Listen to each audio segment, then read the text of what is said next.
दोस्तों, आज मैं आपके लिए लेकर आया हूं एक ऐसी कहानी जिसे सुनकर आपके रोंगटे खड़े हो जाएंगे।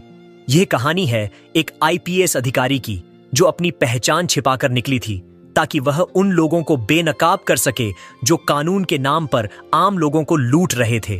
तभी दो पुलिस वाले बीच चौराहे पर उनसे दुर्व्यवहार करते हैं। फिर जो हुआ जानने के लिए वीडियो को अंत तक जरूर देखना। आईपीएस मैडम आयशा खान नीले रंग के सलवार सूट में अपनी बूढ़ी मां सबा खान के साथ एक ऑटो रिक्शा में बैठकर अमन नगर के बाजार जा रही थीं। उनका मकसद अपनी मां के लिए कुछ कपड़े खरीदना था। तभी रास्ते में एक चेक पोस्ट पर पुलिस ने उनकी ऑटो रोक दी। इंस्पेक्टर रमन सिंह ने ऑटो चालक से कागजात मांगे और उनमें कमी निकालते हुए 2000 रुपए की रिश्वत की मांग की। ऑटो चालक ने गिड़गिड़ाते हुए कहा, साहब, मेरे पास पैसे नहीं हैं, कागज घर पर छूट गए हैं, कल ले आऊंगा। लेकिन रमन सिंह नहीं माना। उसने कहा, गरीब भिखारी, 2000 रुपए निकाल वरना तेरी ऑटो जब्त कर लूंगा। जब ऑटो चालक ने और विनती की तो रमन सिंह ने गुस्से में उसे एक थप्पड़ जड़ दिया। ऑटो की पिछली सीट पर बैठी आयशा यह सब देख रही थी। उनका खून खौल उठा। वह ऑटो से नीचे उतरी और कड़क आवाज में रमन से बोली, आपको इस ड्राइवर को थप्पड़ मारने का हक किसने दिया? ये गरीब आदमी अपने परिवार का पेट पालने निकला है और आप उससे रिश्वत मांग रहे हैं? रमन सिंह ने पलट कर देखा। एक साधारण महिला से ऐसे सवाल सुनकर वह भड़क उठा। उसने चिल्लाकर कहा, ए, चुपचाप बैठ जा अपनी जगह पर, वरना तुझे भी हवालात दिखा दूंगा। मुझे कानून मत सिखा। आयशा ने शांत रहते हुए कहा, कानून सबके लिए बराबर है, चाहे वो पुलिस वाला हो या आम आदमी। रिश्वत मांगना कानून के खिलाफ है। यह सुनकर रमन सिंह अगबूला हो गया। उसने अपनी पूरी ताकत से आयशा को एक जोरदार थप्पड़ जड़ दिया और तंज कसते हुए बोला, तू मुझे कानून सिखाएगी? तुझे लगता है तुझे मुझसे ज्यादा कानून आता है? अगर ज्यादा बकवास की तो तुझे और तेरी मां दोनों को जेल में सड़ा दूंगा। चलो जल्दी ऑटो लेकर भागो यहां से। ऑटो चालक यह सब देखकर डर के मारे चुप था। वहीं आयशा ने अपने गुस्से को काबू में रखा। वह जानबूझकर अपनी पहचान उजागर नहीं कर रही थी, क्योंकि वह देखना चाहती थी कि सब इंस्पेक्टर रमन सिंह कितनी हद तक गिर सकता है। फिर वे ऑटो रिक्शा पर बैठी। कुछ देर बाद ऑटो ने उन्हें कपड़ों की दुकान पर उतार दिया। आयशा ने अपनी मां सबा को अंदर ले जाकर उनके लिए सुंदर सुंदर कपड़े खरीदे। बाहर से भले ही आयशा शांत दिखाई दे रही थी, लेकिन मन ही मन उन्होंने ठान लिया था, इस सब इंस्पेक्टर रमन सिंह को सबक सिखाना ही होगा। कानून का मजाक उड़ाने वाले ऐसे अफसर थाने में रहने के लायक नहीं हैं। दुकान से लौटने के बाद आयशा ने सोच लिया कि क्यों न थाने जाकर यह पता लगाया जाए कि वहां का माहौल कैसा है। आखिर रमन सिंह वहीं काम करता है और अगर पूरा थाना ही भ्रष्टाचार में डूबा हुआ है तो सिस्टम को अंदर से साफ करना जरूरी है। अगले दिन सुबह आयशा ने अपनी असली पहचान छिपाते हुए एक आम लड़की का रूप धारण किया। उसने साधारण सलवार सूट पहना और सीधे अमन नगर के थाने पहुंच गई। थाने में प्रवेश करते ही उनकी नजर सामने की कुर्सी पर बैठे इंस्पेक्टर संजय गुप्ता पर पड़ी। वह आराम से मोबाइल पर बात कर रहा था। आयशा सीधी उसके पास गई और बोली, सर, मुझे एक रिपोर्ट लिखवानी है। आयशा कुछ और कहती, इससे पहले ही संजय गुप्ता ने उसे बीच में टोक दिया। किसकी रिपोर्ट लिखवानी है? तुझे पता नहीं, यहां रिपोर्ट लिखवाने की फीस 5000 रुपए लगती है। पैसे लाई है क्या? अगर पैसे हैं तो बोल, वरना फौरन दफा हो जा। यह सुनकर आयशा की आंखें गुस्से से लाल हो गईं। वह हैरान थी कि इस थाने में खुलेआम भ्रष्टाचार हो रहा है और जिले की आईपीएस अधिकारी होने के बावजूद उन्हें अब तक इसकी भनक तक नहीं लगी। आयशा ने गहरी सांस ली और सख्त स्वर में कहा, सर, आप हमसे रिश्वत क्यों मांग रहे हैं? रिपोर्ट लिखवाने के लिए कोई शुल्क नहीं लगता। ये जो आप कर रहे हैं न सिर्फ गलत है बल्कि कानून के खिलाफ भी है। यह सुनकर संजय गुप्ता भड़क उठा और बोला, क्या कहा तूने? मैं गलत कर रहा हूं? तुझे मुझसे ज्यादा कानून आता है क्या? ज्यादा बकवास मत कर, वरना अभी तुझे अंदर करवा दूंगा। आयशा समझ चुकी थी कि यह इंस्पेक्टर भी उसी रास्ते पर है जिस रास्ते पर रमन सिंह था। उन्होंने शांत रहते हुए पूछा, आपके थाने का सब इंस्पेक्टर रमन सिंह कहां है?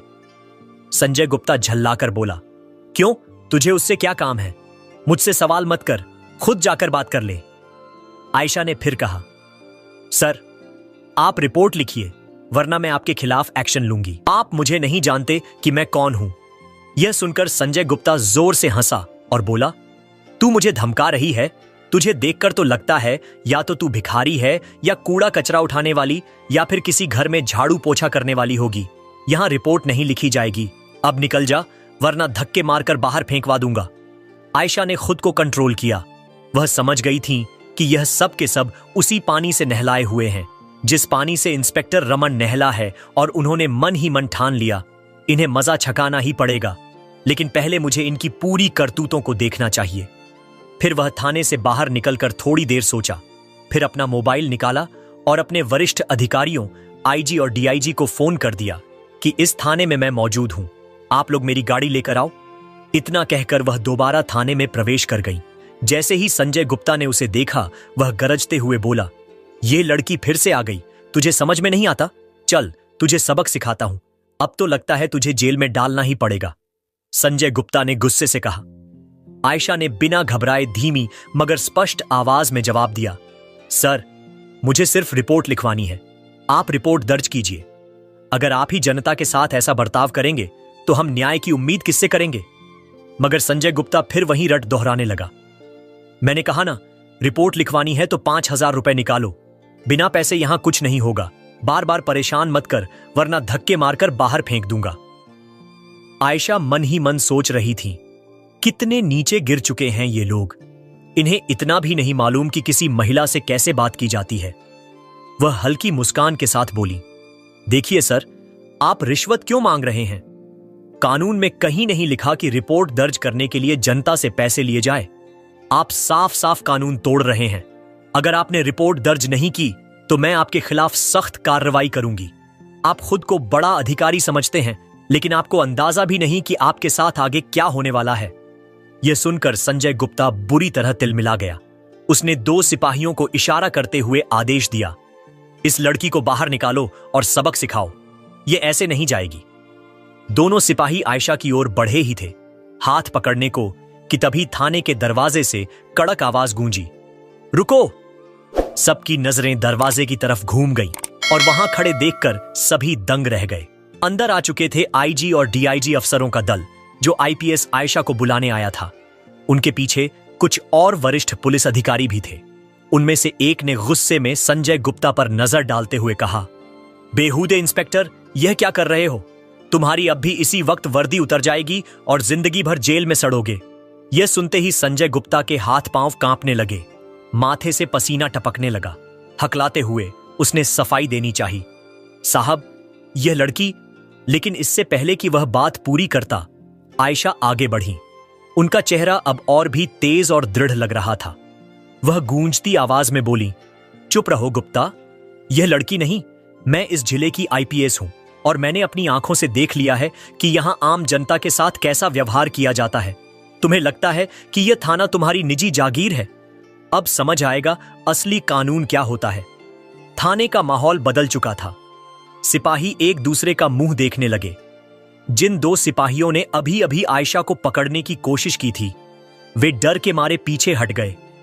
आईजी अधिकारी ने गुस्से में टेबल पर जोर से हाथ मारा और आदेश दिया, कांस्टेबल, तुरंत इंस्पेक्टर गुप्ता को हिरासत में लो। अभी इसी वक्त। एक क्षण की भी देरी बर्दाश्त नहीं होगी, वरना अंजाम तुम जानते हो। पूरा थाना सन्नाटे में डूब गया।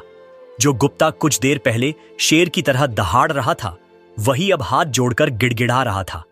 वह आयशा की तरफ देखकर रोते हुए बोला, मैडम, मुझसे गलती हो गई, एक मौका दीजिए, मेरी नौकरी चली जाएगी। लेकिन आयशा की आंखों में जरा भी नरमी नहीं थी। उन्होंने ठंडे और कठोर स्वर में कहा, गलती तब गलती होती है जब वह एक बार हो। तुम्हारा अपराध गलती नहीं, आदत है, और इसकी सजा तुम्हें मिलकर ही रहेगी। जनता की आवाज दबाना, कानून का मजाक उड़ाना और महिला का अपमान करना अपराध होता है, गलती नहीं। आईपीएस आयशा कठोर शब्दों में अपने अधिकारी आईजी को बोली, इन्हें तुरंत के तुरंत सस्पेंड करो और इनके हाथों में हथकड़ियां लगाओ। यह सुनकर आईजी अधिकारी ने इशारा किया और 2 सिपाही आगे बढ़कर इंस्पेक्टर संजय गुप्ता को हथकड़ी पहनाने लगे। थाना परिसर में मौजूद बाकी पुलिसकर्मी सर झुकाकर खड़े थे। जैसे ही संजय गुप्ता को ले जाया गया, तभी थाने के दरवाजे से अचानक इंस्पेक्टर रमन थाने के मेन गेट से अंदर आया। उसके चेहरे पर घबराहट थी, लेकिन वह हालत कुछ समझे बिना ही अंदर चला आया।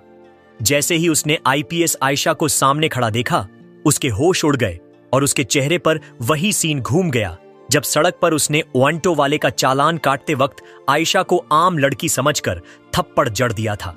उसी दिन उसे लगा था कि बस एक मामूली वाकया है, लेकिन आज वह समझ गया कि उसके सामने वही लड़की और उसके पीछे आईजी, डीआईजी, बड़े बड़े अधिकारी क्यों खड़े हैं। उसके मन में चलने लगा कि मैंने जिसे थप्पड़ मारा था उसने आईपीएस ऑफिस में कंप्लेंट की होगी, इसलिए अधिकारी यहां जांच पड़ताल करने के लिए आए हुए हैं।